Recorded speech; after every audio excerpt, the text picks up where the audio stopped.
नमस्कार दोस्तों, मेरा नाम है आरजे आर्यन। कोरोना काल चल रहा है। इस कोरोना काल में आज हम बात करने वाले हैं कि ऐसी महिला के बारे में जिन्हें आयरन लेडी कहें तो भी मुझे लगता है कम होगा। मैं बात कर रहा हूँ 46 वर्षीय रमाबाई साहू की, जो कि उड़ीसा की रहने वाली है, आंगनवाड़ी कार्यकर्ता है। इस कोरोना काल में जब वो लोगों के घर स्वास्थ्य संबंधित जानकारी लेने के लिए जाती हैं तो उनके चेहरे पे एक अलग ही स्माइल आती है। इस स्माइल के पीछे क्या दर्द है ये किसी को नहीं पता है। जब हमने ये पता करने की कोशिश की तो हमें पता चला कि कुछ वर्ष पहले वो अपने पति के साथ, जब पेट में दर्द हो रहा था उनको काफ़ी तेज, तो अपने पति के साथ मुंबई गई। वहाँ जाकर उन्हें पता चला कि उनको कैंसर है। डॉक्टर ने आश्वासन दिया कि वो इसका इलाज कर देंगे। कुछ समय सब कुछ ठीक रहा, लेकिन थोड़े समय बाद ये दर्द बढ़ने लगा। भुवनेश्वर गए। वहाँ जाने के बाद जब डॉक्टर को बताया तो उन्होंने कहा इसका ऑपरेशन करवाना होगा। इसके लिए 2,70,000 रुपये चाहिए। पति चूंकि दर्द को लेकर, दर्द से जो पत्नी परेशान थी तो उसको लेकर महाराष्ट्र से अपना बिजनेस यानी जो कंस्ट्रक्शन का काम करते थे उसे वाइंड अप करके गांव आ गए। गांव में उन्होंने ग्रॉसरी की शॉप शुरू करी, किराने की दुकान डाली, जिसके कारण उनके पास इतनी नकदी नहीं थी कि वो इलाज करा सकें। लेकिन ऐसा बताते हैं ना कि ईश्वर ने कई सारे फरिश्ते को धरती पर छोड़ा है ताकि वो ज़रूरतमंद लोगों की मदद कर सकें। उन्हीं फरिश्तों में से कुछ फरिश्ते डॉक्टर बन के उनका इलाज कर गए। सब कुछ ठीक चल रहा था, लेकिन थोड़े समय बाद वो दर्द बढ़ने लगा और कैंसर जो था वो अपनी तीसरी स्टेज में यानी तीसरे चरण में आ गया और इतना बुरा हो गया कि उनको 24 घंटे ब्लडिंग होने लगी, जिसके कारण उन्हें 24 घंटे वयस्कों के उपयोग होने वाले डायपर लगाने पड़ते हैं।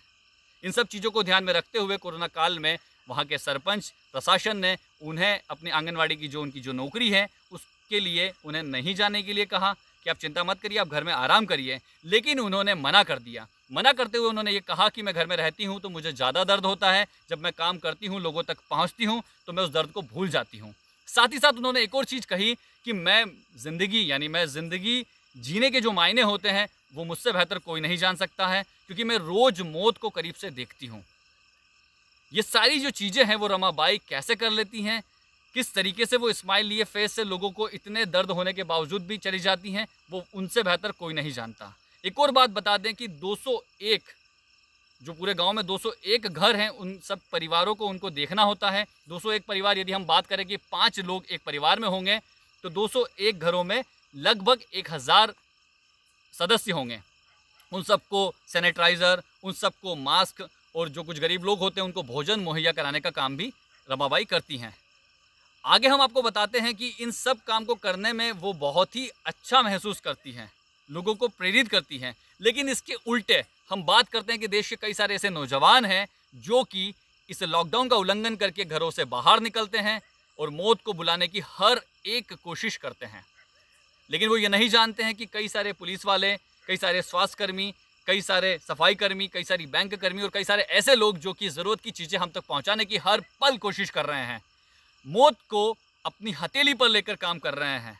और इसी चीज़ में एक और खबर यहाँ पर आई है थोड़े समय पहले कि पंजाब, इंदौर और उज्जैन में पुलिस के आला अफसर, यानी हम बात करते हैं कि जो जो थाना प्रभारी होते हैं, वो भी इस कोरोना की जंग में अपनी जान गंवा चुके हैं। आप सोचिए कि उनके परिवार पर क्या बीती होगी। आप सोचिए कि यदि आप और हम में से उनके परिवार का सदस्य होता तो इस समय क्या सोच रहा होता। हमें लॉकडाउन का पालन करना होगा, हमें घरों में रहना होगा, क्योंकि वो पुलिस वाले और जितने भी जो स्वास्थ्यकर्मी हैं ये 12-12 घंटे अपनी नौकरी कर रहे हैं। और पुलिस कर्मियों की तो ये हालत है कि एक पुलिसकर्मी से जब मैंने बात की तो उन्होंने अपने नाम को ना बताने की शर्त पे मुझे बताया कि आप, जब मैं अपने घरों से, अपने घर के सदस्यों से बात करता हूँ, अपने पेरेंट्स से बात करता हूँ, अपने बीवी बच्चों से बात करता हूँ तो वो लोग काफ़ी चिंतित होते हैं, क्योंकि हम जब 12 घंटे जॉब करते हैं तो हम घर नहीं जा रहे हैं। हम लोगों के लिए प्रशासन ने बहुत अच्छी व्यवस्था की है, बहुत अच्छी खाने की, बहुत अच्छी रहने की व्यवस्था की है और हम लोग वहीं पर रहकर इन सब चीज़ों को कर रहे हैं। लेकिन हमें भी घरों की याद आती है, हमें भी बीवी बच्चों की याद आती है, हमें भी परिवार की याद आती है। तो आपको और हमें ये सोचना होगा कि हमें इस मुश्किल की घड़ी में इन सब लोगों का सपोर्ट करना होगा। हमें बिल्कुल भी घरों से नहीं निकलना होगा। कुछ समय के लिए हम यदि सब्जियां नहीं लेकर आएंगे, कुछ समय के लिए हम ये जो रोज़ हमारे डेली रूटीन में जो हम खाते हैं, यदि हम वो नहीं खाएंगे तो मुझे नहीं लगता है कि कोई बड़ा पहाड़ आकर टूट पड़ेगा। इस मुश्किल की घड़ी में देश का साथ दीजिए, घरों में रहिए, सुरक्षित रहिए। जय हिंद, जय भारत।